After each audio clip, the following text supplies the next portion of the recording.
I'm not taking both. That's insane. Just the golden one, the quiet one. The woman's voice was sharp, clipped, the kind that didn't invite negotiation. Maggie didn't flinch as she scribbled on the adoption form, her pen moving faster than her heart wanted. She had seen this 1,000 times before. That's Milo, she said gently. His brother Maxie's a bit more energetic, but they've never been separated, not since birth. The woman rolled her eyes. I said no. I have a small apartment. I don't need 2 dogs destroying my furniture. Behind them, in the kennel run at the far end of the shelter, Max was already whining. Not the typical bark for attention kind of noise, but something lower, raspier, grating-like. Grief. Milo stood beside him, pressed against the gate, his tail tucked so tightly beneath him it looked like it might vanish. His eyes didn't blink. They were locked on Max's, unmoving, unblinking.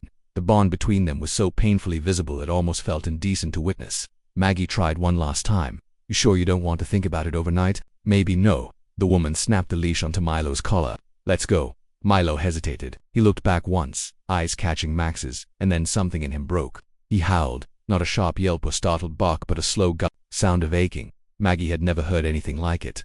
And then Max answered. His paws scratched at the metal gate as if he could claw his way through the reality. Closing in around him, the two cried for each other as the door shut behind them. And when the sound of Milo's paws faded into silence, Max lay down, but he didn't sleep, he didn't eat, he didn't move. That night, Maggie stayed long past closing. She sat on the floor in front of Max's kennel, legs crossed, arms around her knees. I'm sorry, buddy, she whispered. I tried. Max didn't respond, not with his usual eager barks or even his nervous pacing. He stared at the corner of the wall as if it had stolen something from him. Over the next 3 days, Max withered. Not physically, he still drank water and nibbled kibble, but emotionally, he dimmed like a light bulb slowly losing current. He stopped barking at volunteers, stopped wagging his tail. Every time the gate opened, he'd perk up for half a second. His head lifting, ears twitching only to lower again when it wasn't Milo. He's grieving, Maggie told her supervisor, Chris, on the 4th day. And not in the heel bounce-back kind of way. Chris sighed, rubbing his temples. We can't call someone back to return a dog they legally adopted. Maggie, I know, she said, but Max doesn't. She started reading, to him at night, old books, dog stories, soft poetry, anything to bring a voice back into his life. He didn't move closer, but he didn't move away either. It was the smallest sliver of hope, and she clung to it like breath. Then something unexpected happened.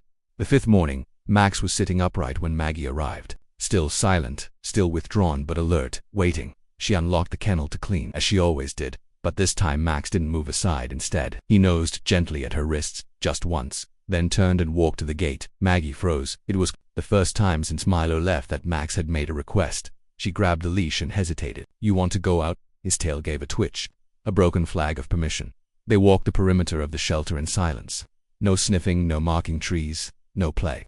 Max just walked beside her, ears low, every few steps looking back toward the road as if maybe, just maybe, today would be the day Milo came running back down the sidewalk. He didn't, but that walk became routine. Every morning, Max would be ready.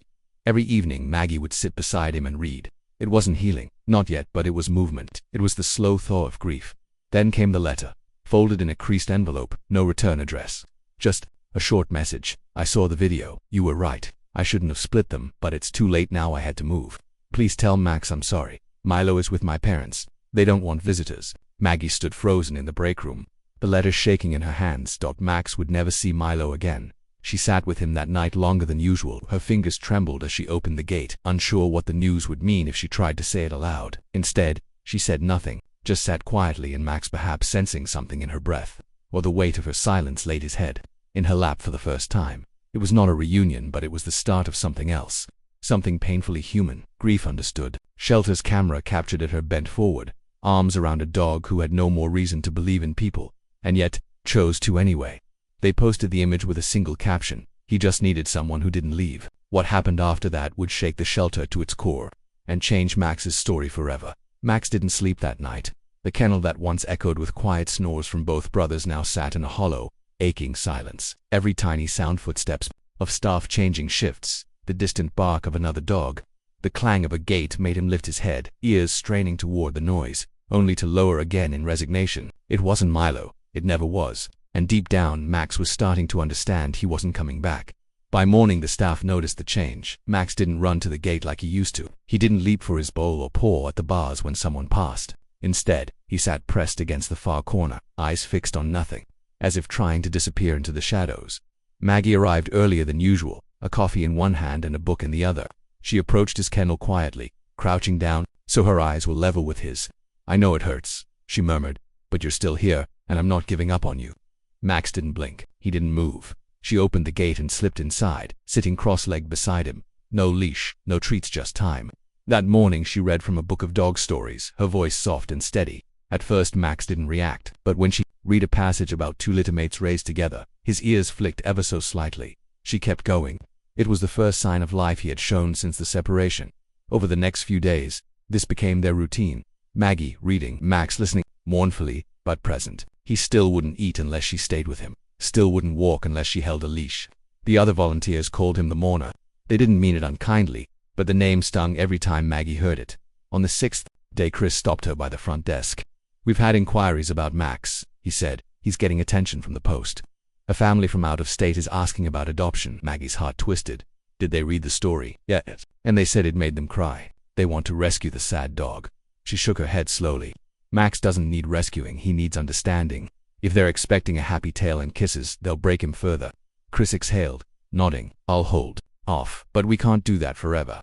Later that afternoon, Maggie took Max to the enclosed yard. She let him off the leash and sat on the bench, not saying a word. For a few minutes, Max stood still. Then, cautiously, he began to walk first, in small circles, then gradually toward the edge of the fence. He sniffed the grass, raised his head toward the breeze, and paused at a patch of dirt where another dog had dug a hole. It was the first time he'd acted remotely like himself. Maggie wiped her eyes before standing. "Good boy," she whispered. "You're still in there." But then something unexpected happened. As they were heading back in, Max stopped abruptly by the storage shed near the rear gate. He stared at a worn chew toy lying beside a bucket. Nothing special, just a faded blue rubber bone. But Max froze. His tail gave a tiny tremble. He crept forward and nudged the toy with his nose, then let out the faintest whimper. Maggie knelt beside him. "Is that—" She picked up the toy, turning it over in her hand. There, faint but unmistakable, were tiny teeth marks, ones she remembered cleaning herself after Milo had gnawed on it during PLATIME. It had been Milo's. Max nuzzled the bone gently, then lay down on the gravel and placed his head beside it. Not on it, beside it. As if guarding a memory. That night, Maggie sat in her car long after the shelter had closed, staring at her phone. Her thumb hovered over the call button linked to Milo's previous adopter. She had no right to intervene. The adoption had been finalized, but something inside her, something louder than policy, refused to back down. She dialed "Don't answer." She tried again. Still nothing. The third time someone picked up. A man's voice answered, confused and tired. "Hello, hi, I'm sorry to bother you," Maggie said quickly. "My name is Maggie. I'm calling from the shelter. This is about Milo the dog, your daughter adopted." Silence then. "He's not with her anymore." Maggie's breath caught. What? He was too much for her," the man said. "She moved for work and couldn't take him. Left him with us. We're in town, but we're older. It's been hard. Honestly, we've been thinking about bringing him back." Maggie stood up in the car, eyes wide, hope rising like lightning. "Please, don't bring him to another shelter," she said. "Bring him back to us. We'll help you. We'll help them both." The man hesitated. "They were close, huh?" "They're brothers," Maggie said. "And Max hasn't smiled since Milo left." The line was quiet. Then, finally, the man said softly, "All right, tomorrow morning can you be there?" "Yes," she said, without hesitation. "Yes, absolutely." She ended the call and sat in stunned silence, her heart pounding. Max had waited for 7 days. He had mourned without words, hoped without proof, and loved without condition. And now, without knowing it, he was just one sunrise away from the reunion he never thought would come. Maggie smiled to herself and whispered into the still night, "Hold on, Max, just one more sleep." Morning light spilled through the shelter windows with an unusual stillness. Maggie arrived earlier than she had in weeks, her heartbeat tapping fast against her ribs. In her hand, she held the leash Max had once shared with Milo, faded red. Nylon, frayed near the handle from years of tugging, chasing, and tangled joy. Today, it would lead to something Max had long forgotten how to hope for. She walked down the corridor, past the rows of dogs barking and pacing, but Max's kennel remained quiet. He sat upright this time, not slouched or hiding, but still, in that waiting kind of way. His eyes met hers, searching. For the first time, she smiled without needing to pretend. "Today's the day, buddy." Max tilted his head. Maggie opened the gate. "You trusted me. Now it's my turn to keep a promise." But what neither of them knew was that the moment they were headed toward was already unfolding 2 streets over. Milo had not fared much better in his time away. The family that had taken him in meant well, but love without commitment had left its mark. He had grown quieter, more cautious. The cheerful bounce in his step had dulled. He barely touched his toys and would often stand at the door, tail low, whenever the wind shifted or a car engine idled outside. He He wasn't looking for new things. He was listening for the old ones. So when the older man, the one now returning, him gently lifted Milo into the truck and said, "We're going home." Boy, Milo didn't bark, didn't wag. He simply curled into the seat as if holding his breath.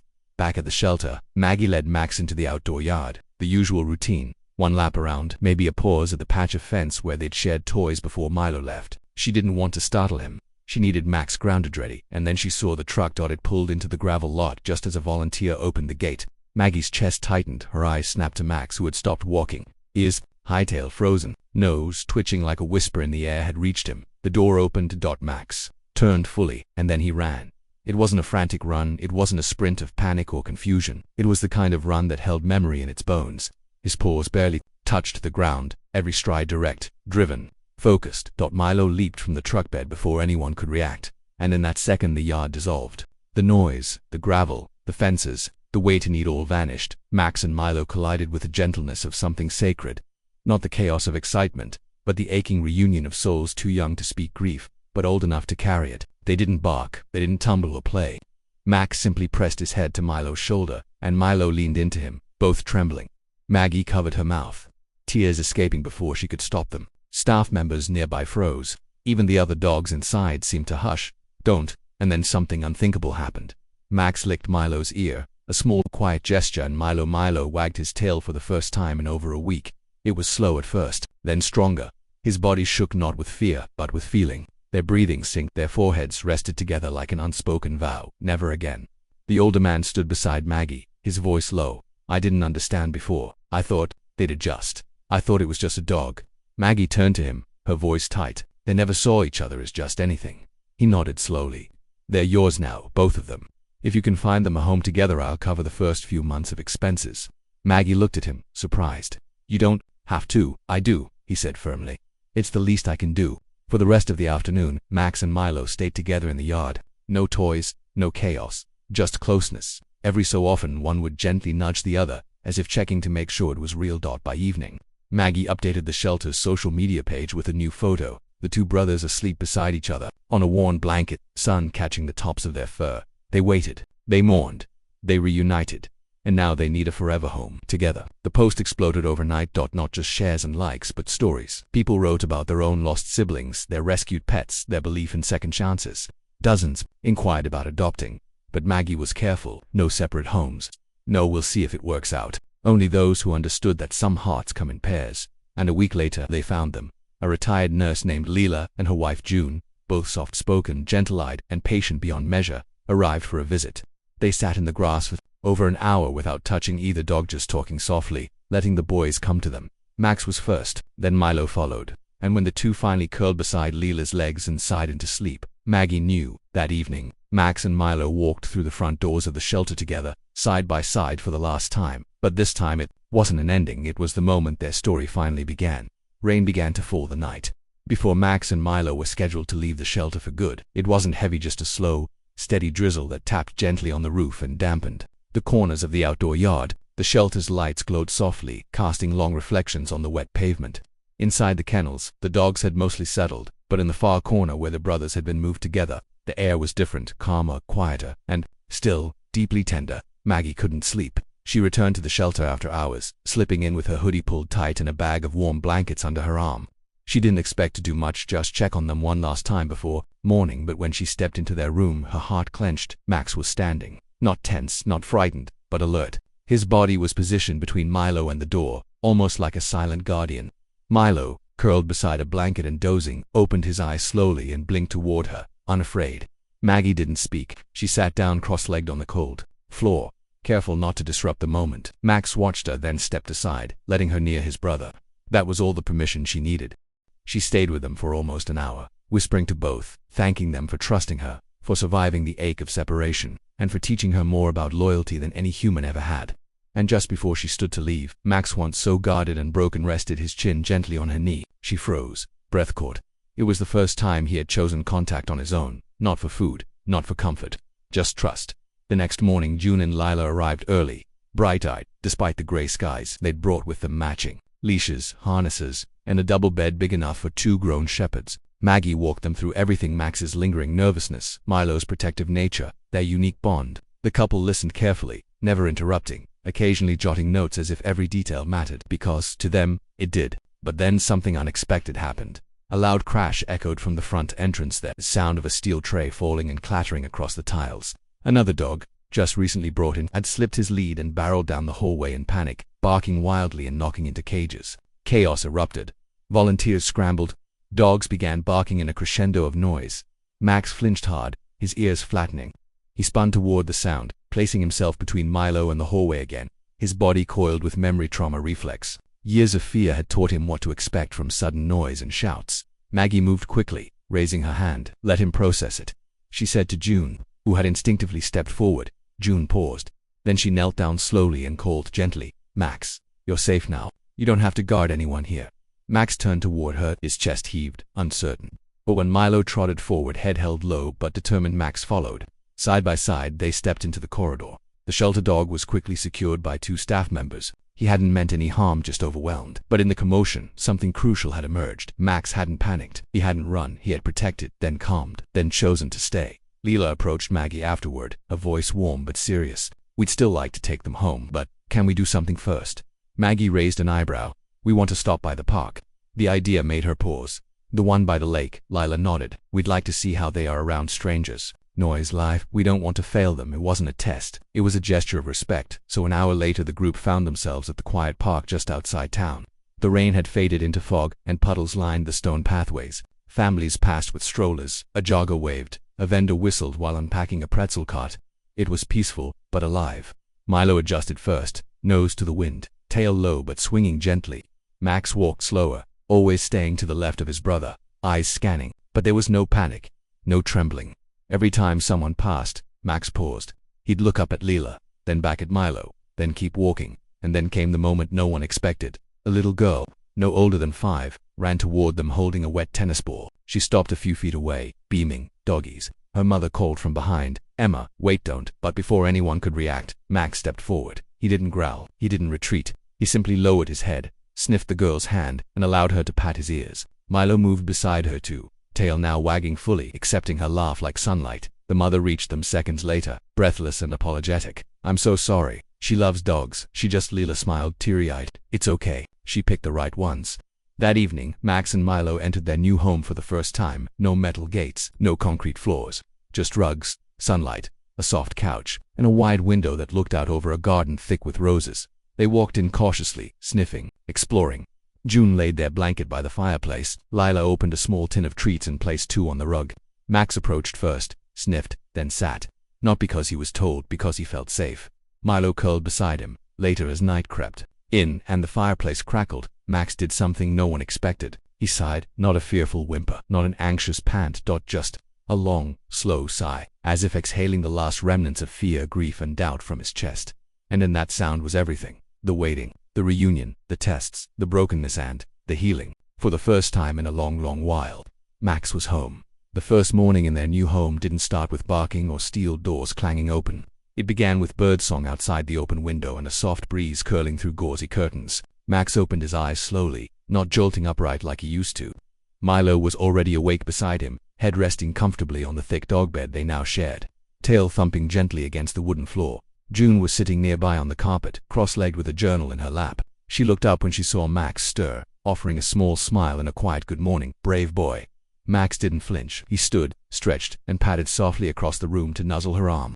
A gesture so simple yet so monumental it brought tears to her eyes. Breakfast was no longer a frantic scramble or a rushed event. Leela prepared to bowls in the sunlit kitchen, humming softly while Milo sat at her feet, waiting with dignity. Max lingered a few steps back, not out of fear, but habit.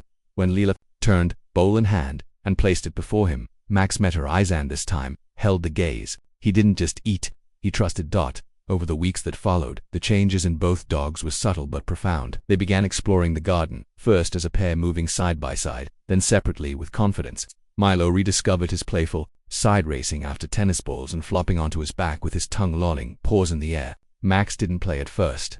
He watched, observed. Then one afternoon, without prompting, he chased after a ball of his own. Not because someone called, but because he wanted to. The moment left Lila speechless, her hands clutching her chest as she laughed and cried all at once. "He's not surviving anymore," she whispered to June. "He's living." One day they took them back to the shelter, not to return them, but to show the volunteers what hope looked like on 4 legs. Maggie met them at the entrance, her voice cracking the moment she saw Max. He rushed to her, not with uncertainty or fear, but with recognition and affection. He leaned into her with his weight, letting her embrace him fully. Milo bounded after, licking her hands until she was laughing through tears.